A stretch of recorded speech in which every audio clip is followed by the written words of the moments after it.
Hello friends, आज जो मैं मूवी लाया हूँ इसका नाम स्काईस्क्रैपर है। स्काईस्क्रैपर 2018 में रिलीज हुई। अब कहानी स्टार्ट होती है तो हमें एक किडनैपर के बारे में दिखाया जाता है जिसने एक फैमिली को प्रिजनर बनाकर एक घर में कैद किया हुआ था। उस घर के बाहर बहुत सारी पुलिस थी। उस फैमिली को उस किडनैपर से फ्री करने के लिए वहाँ पर आर्मी ऑफिसर्स भी थे। इन आर्मी ऑफिसर्स को लीड करने वाला जिसका नाम विल सॉयर है और ये ही मूवी का मेन कैरेक्टर है। विल सॉयर अपने साथियों के साथ उस घर के अंदर चला गया और जाते ही उसने देखा कि किडनैपर ने एक बच्चे को पकड़ा हुआ है। सॉयर ने अपने साथियों से कहा कि कोई भी कुछ नहीं करेगा, लेकिन इतने में वो किडनैपर ने बच्चे को नीचे रखा और बॉम्ब से खुद को और सबको ब्लास्ट कर दिया। इसके बाद जब सॉयर की आंख खुली तो उसने देखा कि वो हॉस्पिटल में है और जो डॉक्टर उसका ऑपरेशन कर रही थी उसका नाम सैरा है। सैरा इस मूवी की मेन सेकंड कैरेक्टर है। अब कहानी प्रेजेंट में शिफ्ट होती है तो प्रेजेंट में हमें दिखाया जाता है कि दुनिया बहुत ही ज्यादा बड़ी बड़ी बिल्डिंग्स बना रही है और एक बिल्डिंग जिसका नाम स्काईस्क्रैपर है वो भी बहुत बड़ी बिल्डिंग है और इतनी बड़ी है कि उसने बुर्ज खलीफा को भी पीछे छोड़ दिया है। यहीं पर हम सैरा को देखते हैं। सैरा जो कि विल सॉयर की अब वाइफ है और उनके 2 बच्चे भी हैं और वो अपनी हैप्पीली लाइफ गुजार रहे हैं। सैरा का फोन खराब हो चुका था, इसीलिए उसने पूछा कि सॉयर कहाँ है, मुझे अपना फोन ठीक करवाना है। बच्चों ने बताया कि डैड तो अपने रूम में है और प्रैक्टिस कर रहे हैं क्योंकि आज उनका इंटरव्यू है। दूसरी तरफ सॉयर अपनी टांग लगा रहा था क्योंकि जब एक्सीडेंटली बॉम्ब ब्लास्ट हुआ तो सॉयर की टांग टूट गई और वो अब डुप्लीकेट टांग यूज करता है। सैरा सॉयर के पास आई और कहा कि मेरा फोन खराब हो गया है। सॉयर ने एक ही झटके में रिस्टार्ट किया और कहा कि ये लो तुम्हारा फोन ठीक हो गया है और उसे बताया कि 95% प्रॉब्लम्स रीस्टार्ट करने से ठीक हो जाती हैं। आज सैरा अपने बच्चों को लेकर जू जा रही थी जबकि सैयर इंटरव्यू के लिए कंपनी में जा रहा था। सैयर जाने से पहले अपने फ्रेंड बेन से मिला जो कि उसका पुराना दोस्त था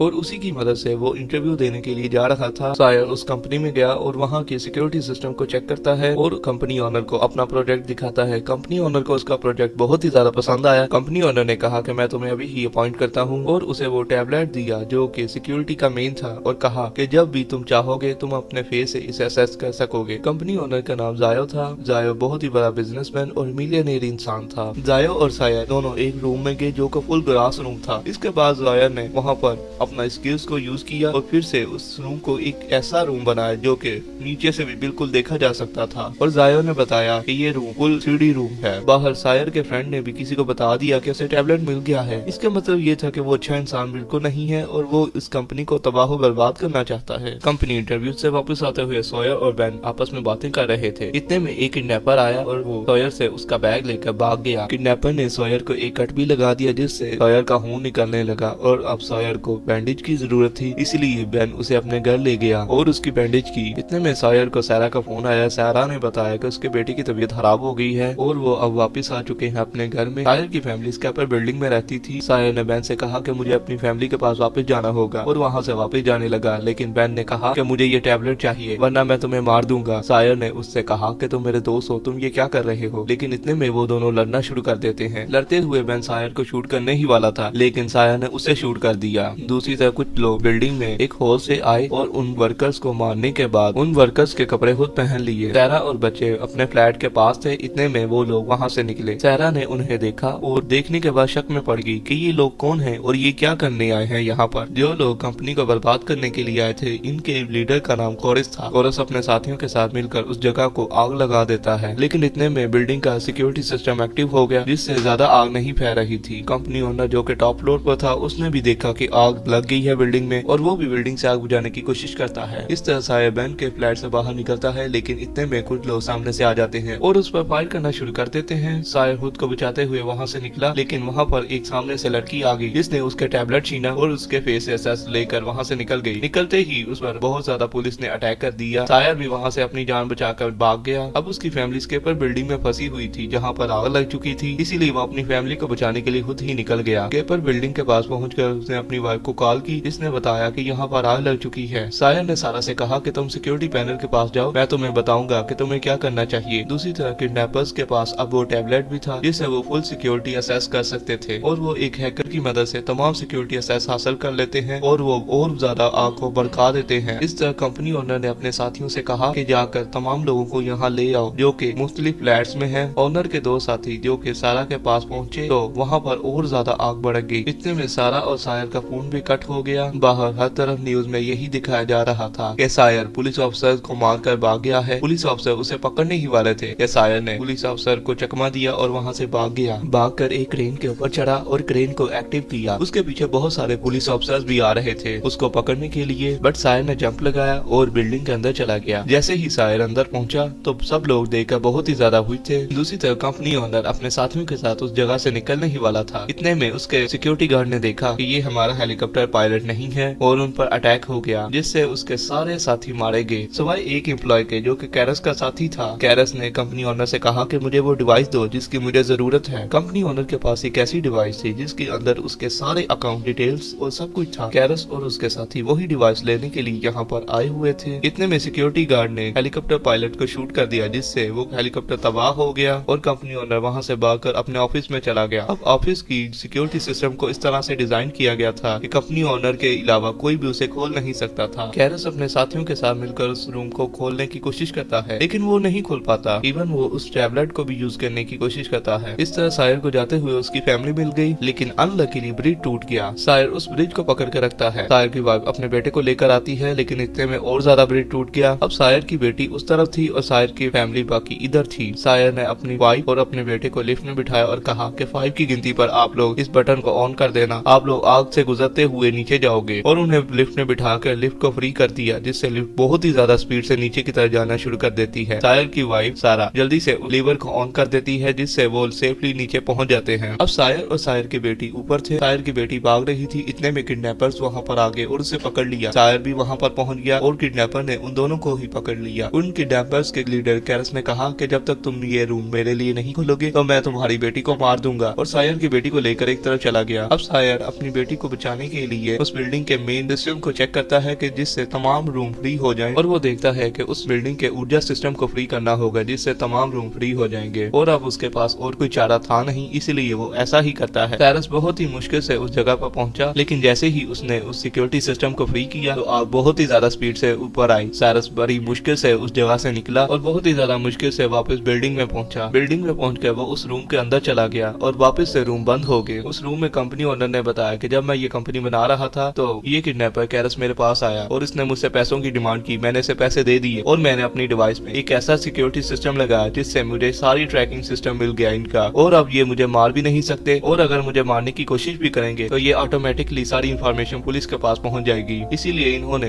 ये कंपनी को आग लगा दी ताकि मैं निकलने से पहले ये ओरिजिनल पीस अपने साथ ले जाऊं। नीचे सारा भी पुलिस के पास पहुंच गई थी और उसे बताने लगी कि मैंने वहाँ पर कुछ लोगों को देखा और एक आदमी को भी पहचान लिया, और पुलिस को बताया कि मैंने उनके पास पैराशूट बैग देखे थे। पुलिस ने उसकी मदद से वो जगह भी तलाश कर ली। इसके बाद वो सब मिलकर उस जगह पर पहुंचने के लिए निकल पड़े। ऊपर बिल्डिंग में बिल्डिंग ओनर और सायर के पास गए और बहुत ही ज्यादा चालाकी के साथ एक तरफ भागे और भागकर वो रूम में छुप के जहाँ पर बहुत ही ज्यादा गिलास थे। वो एक ऐसा रूम था जिसके अंदर किसी को कुछ नहीं समझ आ रही थी कि कौन सा कहाँ पर है। इस रूम में कंपनी ओनर और सायर ने मिलकर बहुत सारे लोगों को मारा। दूसरी तरफ सारा पुलिस वालों के साथ मिलकर उस जगह पर पहुंच गई जहाँ पर पहले से ही कायर के बहुत ज्यादा लोग खड़े थे, उनका वेट कर रहे थे। पुलिस ने वहाँ पहुंचते ही तमाम लोगों को पकड़ लिया और सारा के हाथ में वो टैबलेट लग गया जिससे वो कंपनी को कंट्रोल कर सकती थी। ऊपर कायर के पास सारा की बेटी थी, बट सायर उसे बहुत ही ब्रेवली अटैक करके उसे नीचे फेंक देता है और अपनी बेटी को बचा लेता है। अब आग इस कदर ज्यादा हो रही थी कि वो सारी जगह जल रही थी। सायर अपनी बेटी के साथ मिलकर उस जगह पर वेट कर रहा था किसी की हेल्प की। इतने में सारा ने तमाम कंपनी की सिस्टम को रिबूट कर दिया, जिससे कंपनी एक दफा बंद हुई और एक दफा दोबारा से रिबूट होकर ऑन हो गई, जिससे कंपनी के तमाम सिक्योरिटी सिस्टम दोबारा से चल गए और उन्होंने फौरन से आग बुझाना शुरू कर दी। इसके बाद वहाँ पर एक हेलीकॉप्टर आया और उन सब लोगों को वहाँ से सेफली नीचे ले गया। नीचे सायर अपनी फैमिली को दोबारा से मिला और मिलने के बाद बहुत ही ज्यादा खुश हुए सब लोग। इस तरह ये मूवी यहीं पर एंड हो जाती है। आई होप आपको ये एक्सप्लेनेशन पसंद आई होगी। अगर पसंद आई तो हमारे चैनल को सब्सक्राइब कर दें, इस वीडियो को लाइक कर दें। Thank you for watching.